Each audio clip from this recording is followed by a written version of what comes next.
أعوذ بالله السميع العليم من الشيطان الرجيم. بسم الله الرحمن الرحيم. والصلاة والسلام على سيدنا محمد وعلى آله وصحابته أجمعين. My dear brothers and sisters, Islam, Allah subhanahu wa ta'ala, He wants the best for us.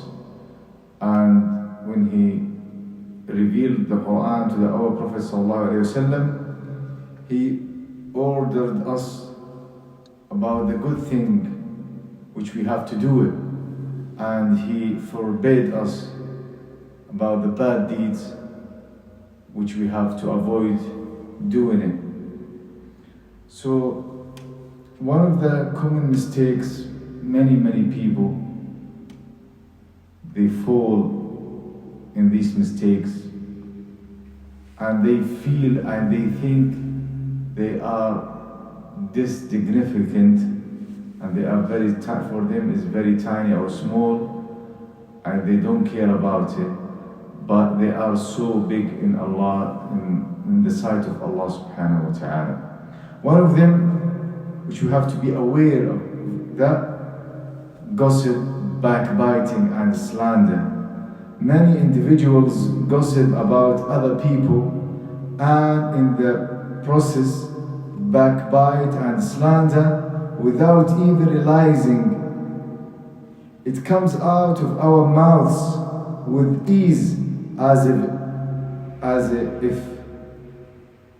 it is a small thing. Islam is very firm against backbiting and paints a very horrible picture of this awful action. Allah subhanahu wa ta'ala says in the Quran, يا أيها الذين آمنوا اجتنبوا كثيرا من الظن إن بعض الظن إثم ولا تجسسوا ولا يغتب بعضكم بعضا أيحب أحدكم أن يأكل لحم أخيه ميتا فكرهتموه واتقوا الله إن الله تواب رحيم. Don't backbite one another. Would any one of you like to eat the flesh of his dead brother? Rather you will find it disgusting. Islam teaches us what we should do when we are faced with situation where backbiting is taking place. Allah subhanahu wa ta'ala says in the Quran, and why do you not, when you hear it, say, it is not right of us to speak of this. O Allah, you are most pure. This is a great slander. This verse, this ayah teaches us not involve ourselves in backbiting and slandering. Rather, we should respond to backbiting and slandering by saying good things about the person or making excuse for them. The Prophet ﷺ said, if anyone defends his brother who is slandered in his absence, it will be Allah's moral duty to set him free from Jahannam.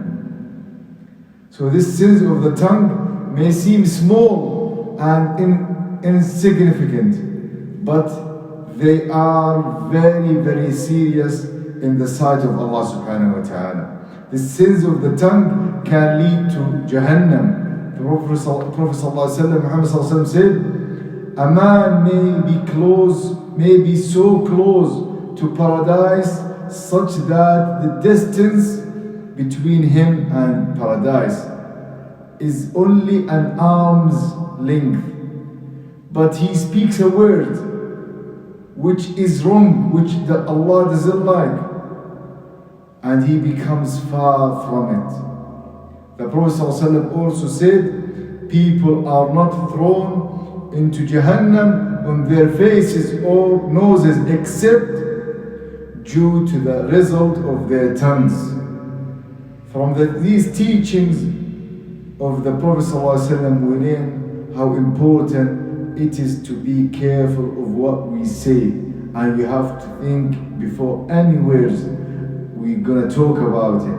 And at the same time, we have to train ourselves to say good things and good deeds, and that will be, inshallah subhanahu wa ta'ala, one of our main focus.